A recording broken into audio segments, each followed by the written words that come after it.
Olá pessoal, estamos de volta para mais um episódio do Papeando com Pamplona. E mais do que isso, estamos de volta para a nossa 11ª temporada. Estamos formando um time de futebol, 11 temporadas do Papeando com Pamplona. E agora, nesse novo modelo, e numa parceria com a Unifax, a Universidade de Salvador, gravando aqui diretamente dos estúdios da Unifax, tendo a oportunidade de debater, de conversar, de aprender com diversos grandes nomes que compõem o corpo docente aqui da instituição. E meus amigos e minhas amigas, hoje eu vou ter a satisfação de entrevistar uma grande figura do direito baiano ou uma grande figura baiana do direito. Senhoras e senhores, com vocês, Rui Sérgio Deiló, procurador do Estado da Bahia e professor universitário. Eu conheci esse jovem moçoilo na militância lá no seu trabalho, ele advogando, atuando como procurador do Estado. Eu conheci, tive a satisfação de ser avaliador dele no mestrado. Olha só, sou um dos culpados por ele estar aqui hoje como meu colega de magistério da Universidade de Salvador. E Rui, que prazer enorme te receber no Papeando com Pamplona. Prazer todo meu, eu que sou um antigo admirador seu, não por outra razão, inclusive, mereci a honra de ter você como meu avaliador, porque a admiração é antiga e ancestral, e tenho acompanhado inicialmente como ouvinte, depois na plateia, agora merecendo ter sido convidado para estar aqui, e ainda mais inaugurando essa temporada e sendo um dos primeiros dessa parceria que se inicia, e eu tenho certeza tem tudo para ser vitorioso. Cara, eu estou muito feliz, porque, cara, gente, não somente essas circunstâncias de ser um novo modelo agora na parceria com a Unifax, mas também porque nós estamos vendo, são 11 temporadas no ar, e a gente já viveu muita coisa, e isso que aconteceu, está acontecendo com o Rui hoje, aconteceu com outros colegas que participaram de gravações do Papeando na plateia, fizeram perguntas, viram como é que era isso tudo e depois tornaram-se entrevistados. E que situação imensa entrevistar sobre um tema, gente, um tema sensacional, um tema da ordem do dia. Big Techs. Gente, anote aí, porque eu não tenho a menor sombra pálida de dúvida que esse episódio vai se tornar referência no país para quem resolver escrever sobre aspectos jurídicos das Big Techs. E querido Rui, vamos papear, e eu queria entender como é que você define Big Techs, quais empresas você considera parte desse grupo? Veja bem, essa é uma conceituação difusa, até porque a noção de Big Tech é algo relativamente novo, mas a gente pode convergir para algumas ideias centrais. A primeira delas é de que são empresas, que são líderes em seus respectivos segmentos. Segundo, de que elas são fortíssimas em inovação. E daí a referência ao tech, né? Exatamente. Mas, veja, a inovação, como concebido pela administração, pode ser tecnológica ou não tecnológica. Elas são fortes em inovação, concentram grande parte dessa inovação na parte tecnológica, mas não só. Muitas vezes elas se apropriam de tecnologias, ou recentes ou antigas, e ressignificam o uso dessas tecnologias. Então elas são inovadoras, são líderes dos seus respectivos segmentos e estão em permanente mudança. Essas três características são mais ou menos constantes no que a gente chama de Big Techs.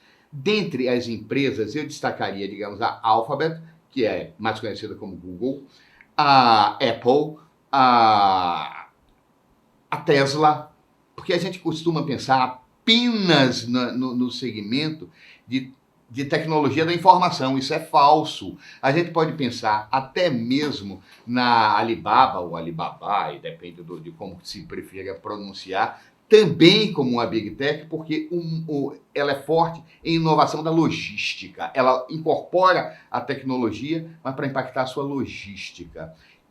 E a Amazon, por exemplo, que é forte em tudo isso e botou meio que o ovo em pé ao dizer o seguinte: eu não vou pegar todas as meias e colocar num lugar. Eu vou colocar as meias, os tênis, as camisetas, mais ou menos em clusters, e o robozinho vai lá e faz a montagem, porque esses itens normalmente são comprados juntos. Perfeito. Isso inova, isso é uma inovação. Certo. E essa ideia de inovação com tecnologia dentro desse perfil de empresa, isso gera desafios. Quais seriam os principais desafios dessas grandes empresas? Olhe bem, essa é uma pergunta que traz em si uma provocação. A gente costuma pensar, de um lado, nos desafios que elas provocam, mas elas também experimentam desafios. Por quê? Porque como elas são fortes em inovação, elas experimentam fortes resistências. Ora, de setores mais resistentes, mais refratários à mudança na sociedade. E dos próprios governos, relativamente a, por exemplo, regulação, relativamente a que impacto elas provocam no ecossistema da empregabilidade. Você, como juiz do trabalho, deve perceber que muitas vezes a inovação trazida transforma postos de trabalho, ora extinguindo, ora criando novos, ora demandando. E essas modificações são em si um desafio que elas precisam se posicionar, acerca das quais elas precisam se posicionar. E essas gigantes tecnológicas, como é que elas influenciam o mercado global e o mercado de trabalho, né? O mundo global, a economia global? Veja, Pamplona, muito se fala, e aqui eu vou ter que dar um passo atrás. Sim. Muito se fala numa crise do Estado Nacional. O Estado Nacional, a gente sabe, que é uma figura criada na modernidade. É uma criação da modernidade. E já se fala assim, há uma crise nos Estados Nacionais, há uma crise na autoridade estatal. E uma das crises se chama a desterritorialização. Essas empresas, muitas vezes, e nós estamos vivendo um momento particularmente agudo agora, e o Brasil tem sido um leading case disso, no que diz respeito ao seguinte: como é que fica a soberania estatal, dado que muitas dessas empresas se colocam como entes supranacionais e querem arrastar consigo uma espécie de lei própria. E aí você tem parte delas sustenta o seguinte: eu aplico a legislação de meu estado de origem, onde quer que eu esteja. Outras dizem o seguinte: eu não estou submetido a soberania nenhuma, porque eu não tenho base territorial necessariamente em lugar nenhum. Eu sou um ente supranacional. Isso é algo absolutamente novo desde a modernidade. E é um grande desafio para o direito, né? Direito. A gente pode pensar em TCC sobre isso, a gente pode pensar em grandes trabalhos sobre isso. Eu tenho estimulado isso e tenho, no que diz respeito ao mercado de trabalho, que é uma preocupação que eu tenho, que é a transformação do que eu chamo de ecossistema do trabalho, que você vê postos de trabalho serem colocados cada vez mais a montante, ou seja, você não tem a tarefa está incorporada na base tecnológica cada vez num estado anterior à da sua realização. Quanto mais prosaica é a tarefa que a gente desempenha aqui, é porque essa tarefa foi previamente feita, foi previamente resolvida num algoritmo, num sistema equacional, numa outra modelagem que é anterior ao momento da realização da tarefa. E isso muda tudo. Você precisa de trabalhadores com treinamento diferente, você precisa readaptar, reconfigurar o próprio mercado. É verdade. E eu queria, nesse ponto, talvez para duas perguntas finais, ver o lado positivo e o lado negativo. Ou em tudo isso, sempre há um lado positivo e um negativo em tudo. Mas eu queria que você falasse um pouco, até para as pessoas compreenderem a importância disso, né? Quando ele fala de Big Techs, tecnologia, mas inovação. Quais são as principais inovações tecnológicas que nós podemos atribuir às Big Techs? Surgiram em função das Big Techs? Veja, nós podemos... Aí não há limite para a imaginação. Nós podemos pensar, por exemplo, o modo como nós adquirimos e consumimos o próprio processo de conhecimento. Sim. Eu não tenho a menor dificuldade hoje de baixar documentos que estão no Louvre, documentos que estão no Vaticano, e fazer uma pesquisa até com os originais, com réplicas dos originais desses documentos. Isso era impensável 10, 15 anos atrás. Verdade. E hoje isso está plenamente acessível. Agora, por outro lado, é preciso que haja uma base cultural, e aí as coisas meio que se contrapõem. É preciso que haja uma base cultural, primeiro, que se interesse por esse tipo de pesquisa. Porque se você olhar, as grandes redes sociais, para usar uma expressão muito cara, inclusive as Big Techs, não são redes de consumo de texto, são de imagens ou de microtextos. Então, será que há espaço? Será que a nossa sociedade continua se aprofundando e se interessando pelo texto de Sócrates, pelo texto de Freud, pelo texto mais denso, ou ele quer um conhecimento puramente frascário, não a Clarice Lispector pesada, reflexiva, e sim aquela das frasezinhas que apareciam no Facebook, muitas delas que nem eram delas, né? muitas que nem eram delas. Entende? Mas, então, claro, você tem esses dois lados. Você tem a possibilidade que se coloca e as possibilidades que se destroem por um texto mais frascário. E agora eu quero uma coisa mais mordaz, talvez, porque, e ainda dentro desses múltiplos recortes epistemológicos que podem ensejar trabalho de conclusão de curso, né? Eu queria que você dissertasse um pouquinho sobre o papel das Big Techs na questão da privacidade e segurança de dados dos seus usuários. Aí nós tocamos um ponto que é sensível. É nevrálgico. É nevrálgico. Primeiro, pela dessensibilização, e eu não acredito que isso seja ocasional, a dessensibilização que há, da importância, e segundo, da própria existência da dimensão da privacidade e da intimidade. Eu já noto em nossos alunos que há uma certa dificuldade da percepção de distinguir intimidade de privacidade, que nem tudo, essas dimensões são diferentes, nem tudo que é privado é íntimo. Exato. Há dentro da privacidade um círculo ainda mais restrito, que é o da intimidade. E segundo, da importância disso. A famosa construção do jeito está só de Paulo José da Costa Júnior, né? Os círculos concêntricos, né? Isso. E não é uma casualidade, a meu sentir, isso, sorria, você está sendo filmado. Não tem nada demais, a sua imagem está sendo capturada e a gente não sabe que utilização é feita disso. Quantas vezes a gente digita o nosso CPF sem se preocupar para onde irá este CPF, como isso será depositado, para onde será levado.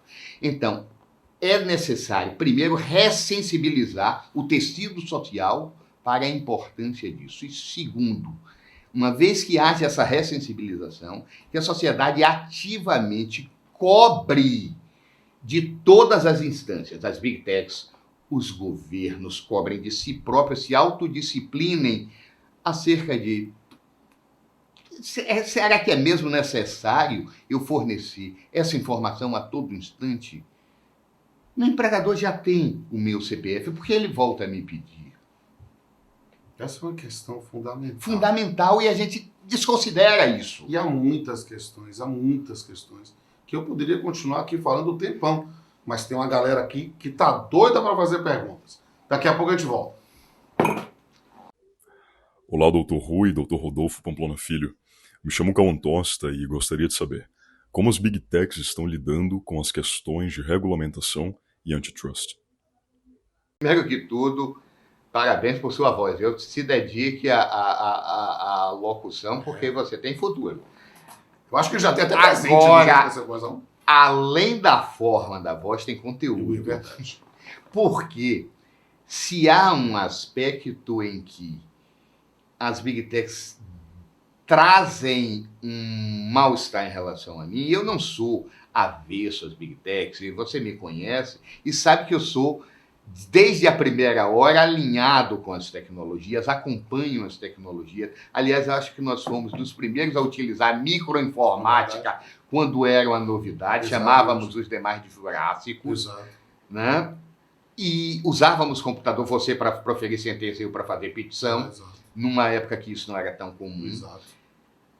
Mas em relação à questão regulatória, eu vejo os Big Techs se portando hoje como nos séculos XVIII e XIX se comportavam os impérios, sempre tentando resistir e tentando ser superiores à ordem pré-existente e tentando estar numa permanente expansão em relação ao sistema anterior. Então, as Big Techs são, sim, refratárias a qualquer regulamentação, de um modo geral, e em especial a antitrust, porque, como eu disse logo no início, elas são ou tendem a ser dominantes, quando não hegemônicas, em suas áreas de atuação. Perfeito. Olá, professor Rui. Olá, Rodolfo. Um prazer enorme sempre ter vocês aqui. Me chamo Cristiane Lage, sou professora, coordenadora aqui da Unifax e também advogada. Eu queria fazer uma pergunta, lógico, né, para o professor Rui. Rui, qual as estratégias que as Big Techs hoje vêm utilizando para se manterem assim competitivas no mercado, né? Principalmente esse mercado globalizado que a gente vê hoje? Ainda bem que essa pergunta não veio no meu processo de seleção, viu, Cris? Porque essa é uma pergunta que traz algumas armadilhas.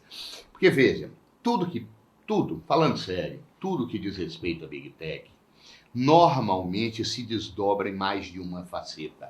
Elas são em si uma realidade complexa. E no que diz respeito às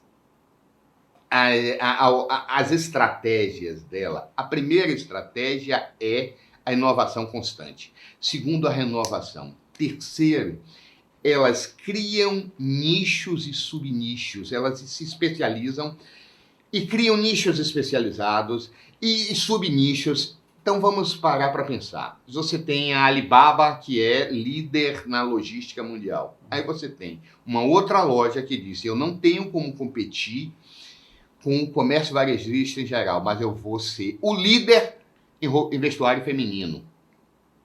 E aí você tem uma loja que meio que replica a anterior, traz algumas inovações, mas foca num segmento específico.